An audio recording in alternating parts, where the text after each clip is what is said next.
created by wrestling fans. Not sports entertainment fans. Professional wrestling fans! Professional wrestling! This is it! This is us standing up! This is the Wrestling Matters Podcast, a podcast that stands up for professional wrestling. Why? Because wrestling matters. So join the revolution, because the revolution is now. Well, enough is enough, and it's time for a change! Professional wrestling! This is it! This is us standing up! Yes! Yes! Yes! Yes! Yes! Yes! That's 13-14!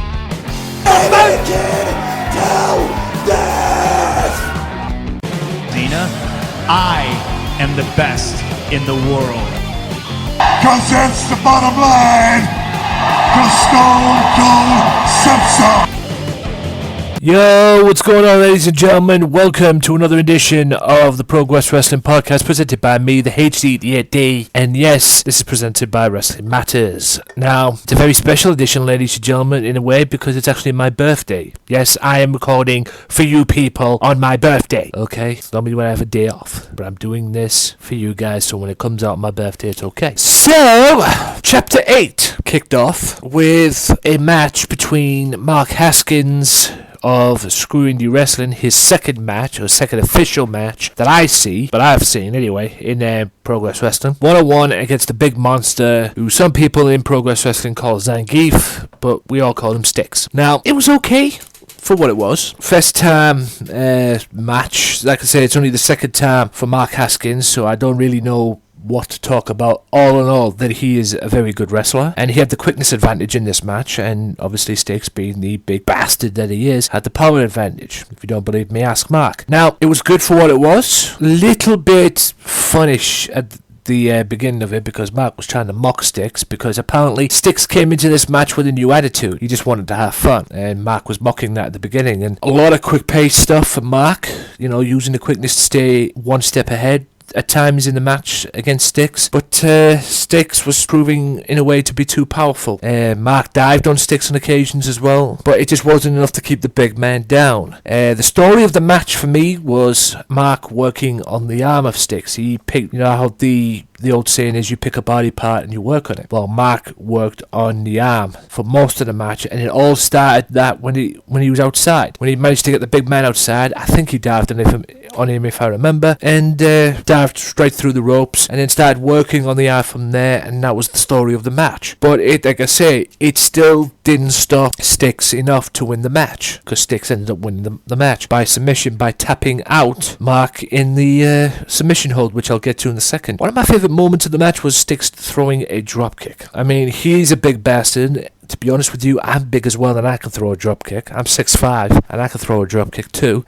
But that, I really enjoyed seeing that. I mean, it shows that big men can throw dropkicks when they want to, or when they can. Other than that, it was a great match. Good way to start the show. I enjoyed it. I'll give this a 3.5 out of 5, because the reason why I've given it 3.5 is the way that Sticks won the match. Mark tapped out. Sticks managed to work on the arm a bit on his own, and countered it into a version of a move known as the Tequila Sunrise, which is what Conan used, where he grabs the arm, swings them over to their stomach, swings the opponent over to the stomach, and then gets a single leg crab on. And then during that as well, he managed to change it into a cloverleaf position, like a cloverleaf move, you know, bringing the legs together and then cloverleaf in it, and he eventually got the win. Like I said, it was only the second match for Mark Haskins, so like I say, you want to know how he's progressed, come back to me later. But as for Sticks, it's progression a different route on this, because the previous times I've seen him, he was this big monster heel that was using his power and becoming this big huge monster and getting on the fans for, I'm not living in London anymore, I'm now from Nottingham and whatever. But on this match alone, he came back and said that he wanted to have fun, and he was an entirely different Sticks to what the previous one was. And in a way, it seemed to have worked for him, because he won the match. Not saying that he didn't win any of his other matches, but, you know, it won the match, and it got over with the fans, and it worked for a way. And yeah, I mean, it'd be interesting to see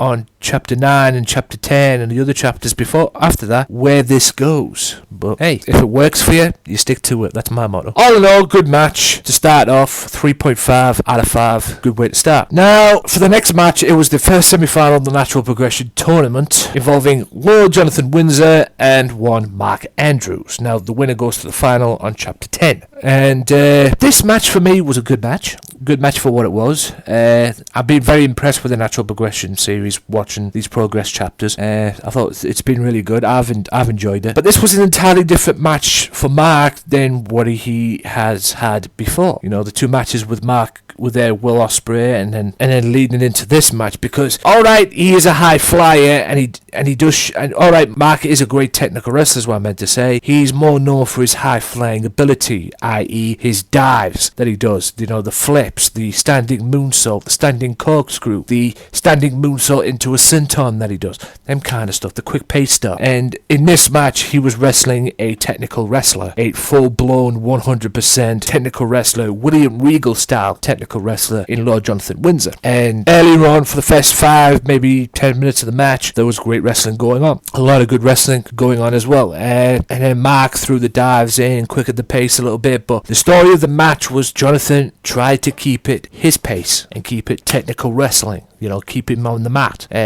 Slow the pace down to his style and keep Mark on the mat. But all in all, it didn't work out, and Mark managed to hit the shooting star press to get the victory and progress to the final. Only the second time I've seen Jonathan Windsor in Progress Wrestling, and at this point at least. His first match was against Wild Boar, which allowed him to progress to the semi-final, and like I say, he out-wrestled Wild Boar and got the victory. So like I say, come back to me later on. And Mark Andrews is just progressed a great deal since he first came in, since I first seen him in Progress Wrestling on here. And we all know he progresses a huge deal up until the point anyway. And like I say, you wonder why he's in TNA as Mandrews. Good work, TNA.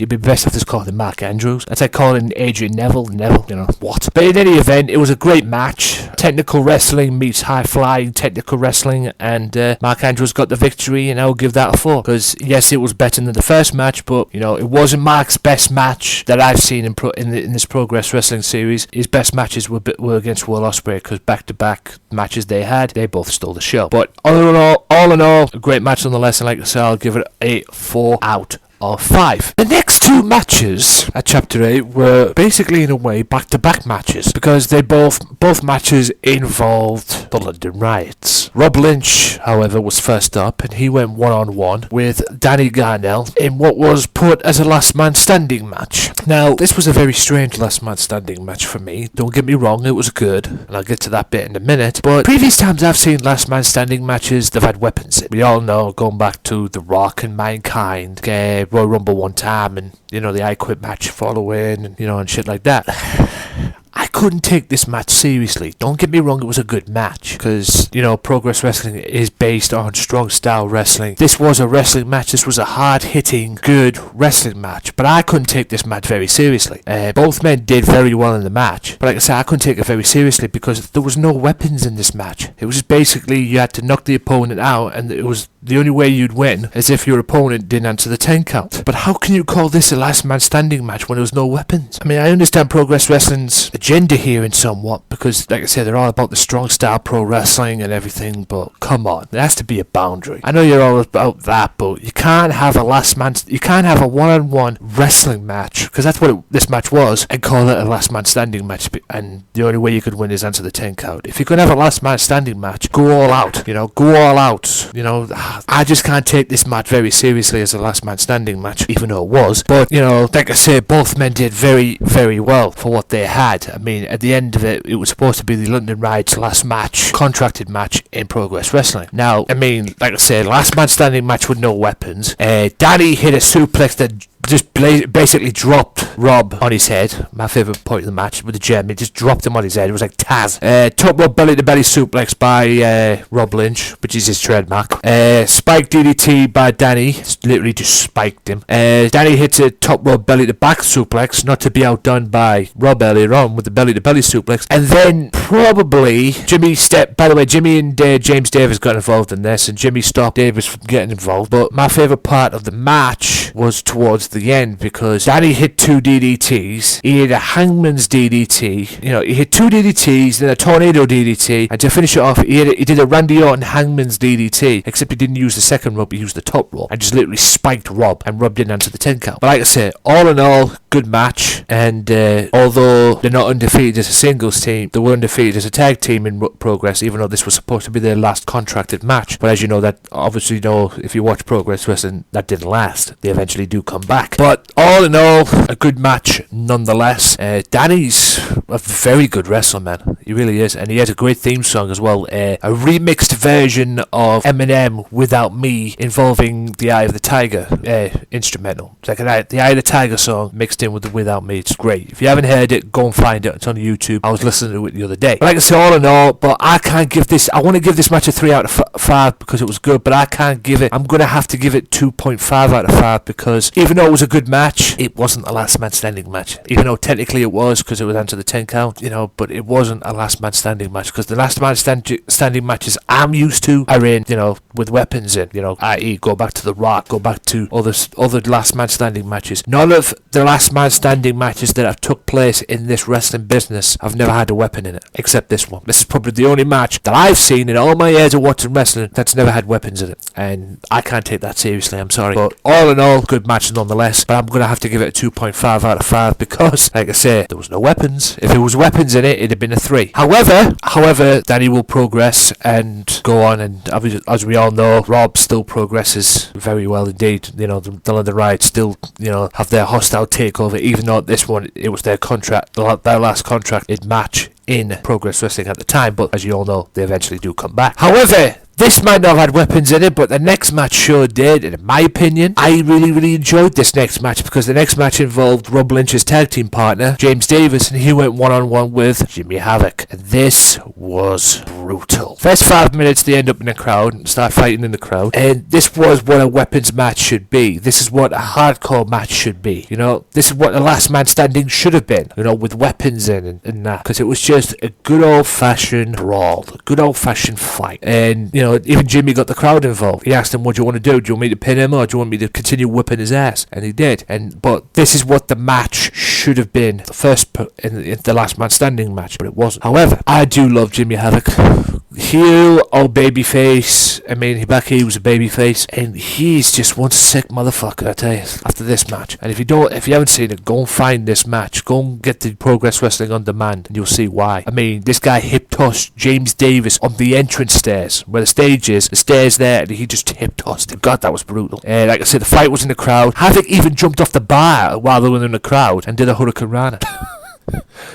You know, and then even the commentator said he never thought he'd say that in a sentence. I mean, Havoc was backdropped through a table. These are just my favourite points in the match. Even at one point, they even brought the light tubes in. The light tubes that you probably see if you watch Combat Zone Wrestling. And they were using them and whacking it. And at one point during the match, Havoc's back was brutal. He was busted wide open, blood all over his face, scars and cuts all over his back and everything. And at one point, James Davis went and got a lemon from the bar, because many people like to, you know, have lemon in their beer and all that. Most people do that. Well, he went and got a lemon in the bar, opened it, and used it on Jimmy Havoc's back. And I'm not even kidding. That went right through me. Because, you know, when you have scars and cuts and everything, you use water to, you know, cold water to cool it down and everything. And that stings most of all. But I can't imagine what it was like to have freaking lemon juice on the back. You know, guy's got this lemon in his hand, and he's opening it up, and he just squeezes the lemon juice out of it, and it goes all over your back. Your back that's full of cuts and bruises and shit like that. Oh my God. I mean, I would imagine that's probably worse than water. But, I mean, good grief.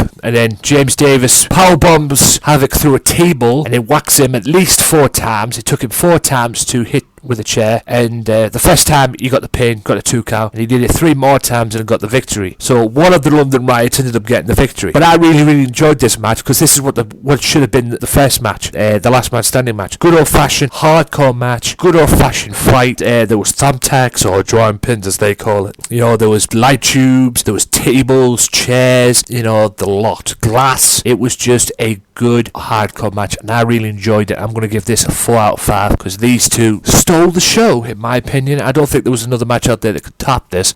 If you're talking wrestling, probably, I don't know, but I really loved this match, and I wouldn't mind seeing it again. So I'm seeing another one like this again. And next time you do a last man standing match, you might want to do it this way. All in all, good match, 4 out of 5, like I say. And London Riots are undefeated, like I said on the last podcast, and Jimmy Havoc definitely progresses into the Progress Wrestling because he becomes literally the backbone of the company. He's the head trainer. He was a head trainer back then, but we all know he becomes one of the top guys in the company. If you're a Progress Wrestling fan, you will know this. If you don't believe me, go find his promos on YouTube. Just type in Jimmy Havoc Progress Wrestling promos or Jimmy Havoc promo. I'm sure his Progress Wrestling promos will come up and just see for yourself, because he eventually becomes the backbone of the Progress Wrestling and the face of the Progress Wrestling company. All in all, that is the end of part 1 of this Progress Wrestling podcast. I'll be back right after this quick message with Progress Wrestling Podcast Part 2 of Chapter 8, which involves Project Ego versus the Hunter Brothers in a tag match, a 3-way dance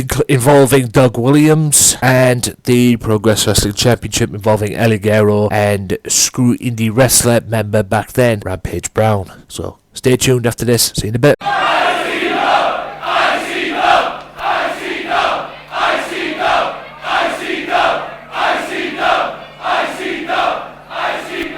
Be sure to tune in every single Tuesday now for the Wrestling Matters Podcast Extra, where I'll be hosting a podcast on one promotion and one promotion only. ICW, Insane Championship Wrestling, the hottest promotion in Scotland. Well, I'll be reviewing their shows. Oh my God! Talking ICW. That's 13-14! And who knows, maybe getting some guests on.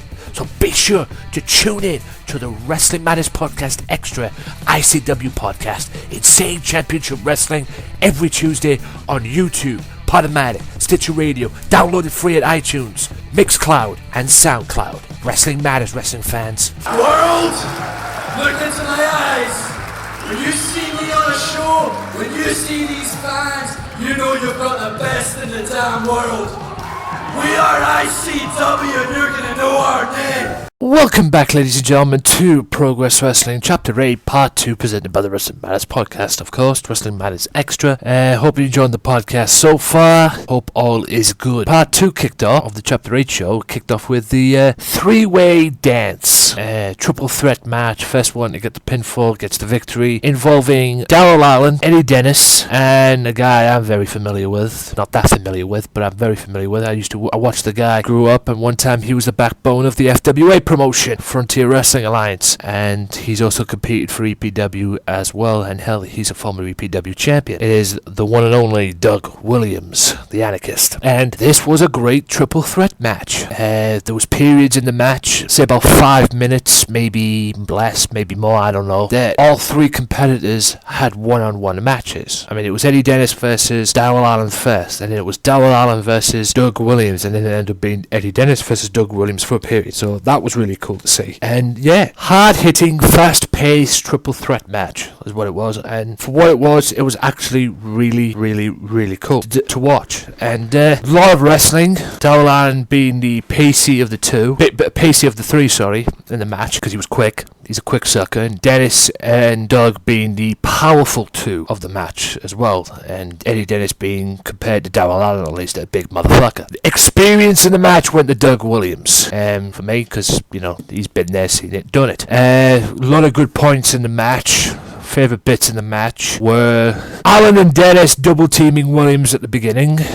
Williams diving on Dennis, which is very rarely you see that from Doug Williams. I don't think I've ever seen that from Doug Williams, so that's a first for me. And then he dives on Dennis and takes a dive on from Allen as well. A DVD into a DDT, and a DDT. It's not easy to say. At the same time by Doug Williams as well. And then Doug wins the match with the knee drop from the top rope after taking Eddie Dennis out. He does a top rope knee drop onto Darryl Allen and gets the victory. He calls it Bomb Scare. whatever. But he gets the victory nonetheless in what was a good, hard-hitting, three-way triple threat match. Great wrestling involved, great terrain wrestling. Doug Williams showing his technical wrestling ability, which he's very, very good at. I've never denied it. I've had some opinions about Doug Williams in the past, the times I've met him and seen him as well. But other than that, I've never denied his wrestling ability. He is one, if not the best wrestlers in the world. You can't take his wrestling ability away from him. You can't deny that he's a great wrestler, because he is. And Eddie Dennis, he progresses through to the shows as well. And Darryl Allen's come a long way since the Bangor Nights. You know, I mean, he's one-on-one, and then he changed into Bangor Nights as well. So he just elevated himself from the shows that I've seen. But all in all, good three-way dance, good triple threat match. I enjoyed it, and I will give this I'll give it a 4. Give it a 4 match rating, because it was, for what it was actually really, really good to watch. And I may watch it again at some point. Other than that, Doug Williams ended up winning with a knee drop, like I said. And it'd be interesting to see in previous chapters. I mean, this was Doug's debut. We all know of his experience and his pedigree and his, as you could say, resume. But it'd be interesting to see what happens in future episodes or future chapters that I'll end up watching of Progress Wrestling to see if he's in. Yeah, this was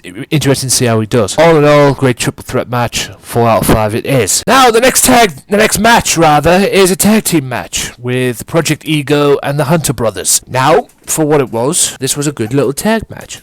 I liked it. Two entertaining teams. Hunter Brothers on a losing streak at the moment, from what I'm seeing in Progress Wrestling. This Progress Wrestling stuff that I'm seeing. Other than that, two great teams. I think the experience advantage was with Project Ego, which were, for those of you that don't know, Chris Travis and Martin Kirby. And you wouldn't think, watching these now, you wouldn't think Martin Kirby is now a member of the 55 in ICW.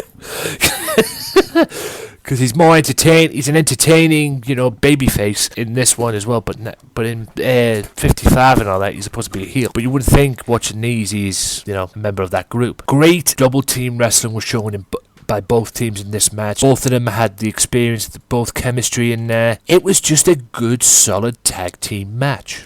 It really was. During the moment as well, one of my favourite moments of it was Martin Kirby having one of the Hunter Brothers in a hold. I believe it was like a reverse arm lock, like stretching him on the mat and everything, and fucking Chris Travis handed him one of them ukuleles, and there was a moment where all of a sudden Martin Kirby went from being Martin Kirby the wrestler to Richard O'Brien from the Crystal Maze, and there was a Crystal Maze chant in there as well. And I'd like to correct the commentator during this, that although because he turned around and went Crystal Maze was shit. It wasn't. It was good when Richard O'Brien was the host, but when Ed Shooter Pug was the host, then it was shit. Other than that, back to the match. Great tag team match. Great double team wrestling. There was a move there from Project Ego where Project Ego had a hangman's neck breaker, and Chris Travis, the hangman's neck breaker that Randy Orton does, but using the top rope, and Chris Travis did a double stomp in the process as well. Hunter Brothers did some good teamwork as well. One of my favourite ones was the neck breaker on Martin Kirby, driving him into the knees of the Hunter Brother. One Hunter Brother hits a neck breaker, driving Kirby into the knees of the Hunter Brother that's laying down, which is just brutal. Could break your neck. Other than that, two great teams, and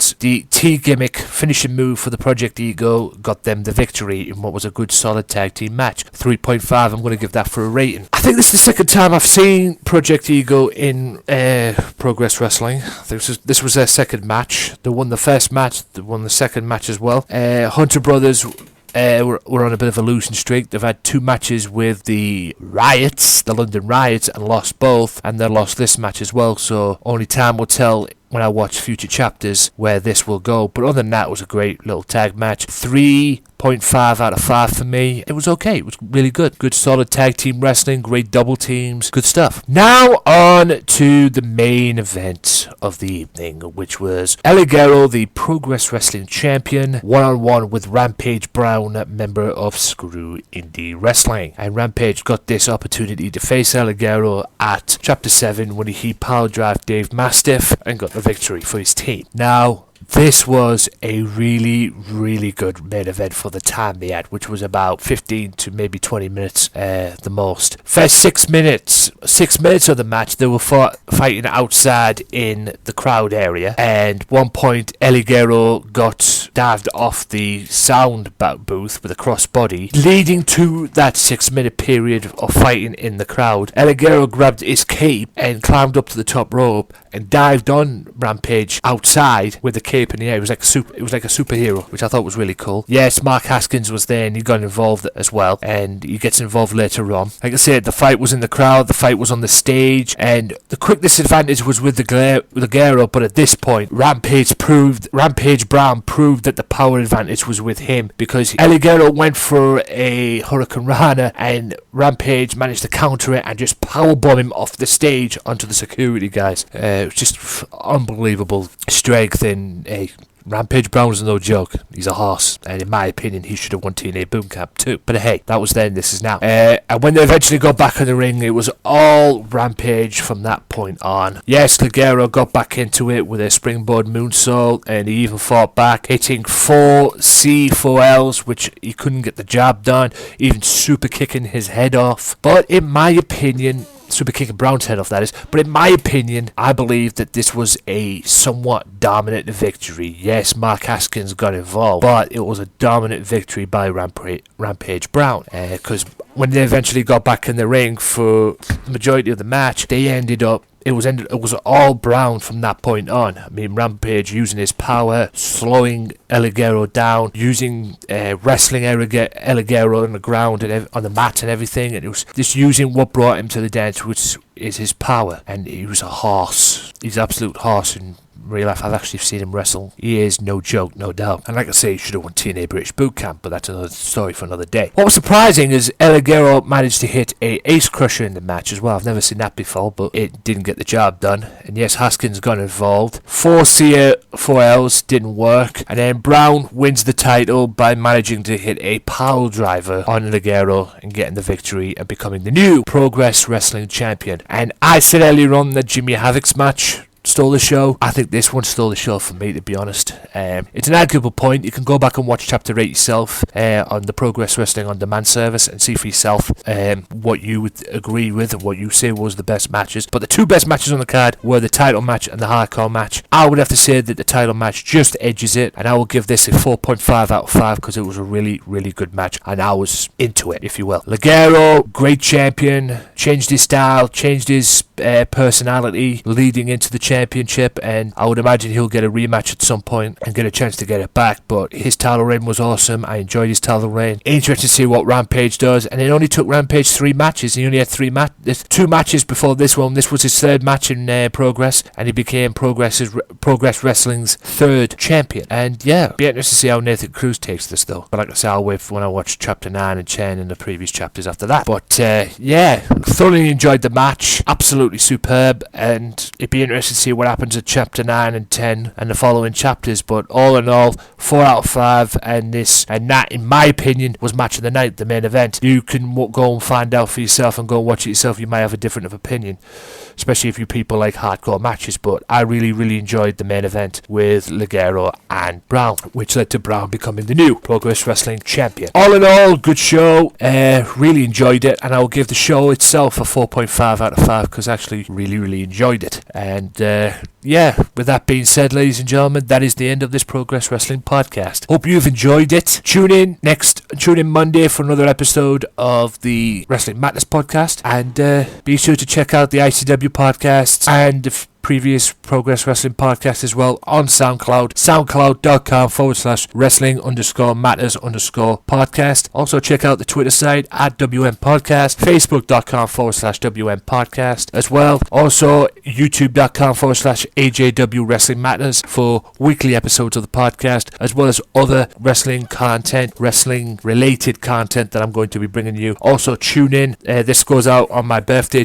Make sure you tune into the Wrestling Matters channel, because I'll be bringing you predictions on NXT and SummerSlam as well, so be sure to check all that out. I've got another one in the pipeline, but I don't know if I'm going to do it, but I'm definitely bringing the predictions for NXT and SummerSlam as well, so be sure to check that out. And until then, shout out to OSW TV, the affiliate for the Wrestling Matters podcast, as well as RFPW. And until next time, my name is Anthony Walker, bidding you a fond farewell. I'm off to turn 31. Peace out. Well, enough is enough, and it's time for a change! Perfect. professional wrestling. This is it. This is us standing up. Yes, yes, yes, yes, yes, yes! That's 13-14.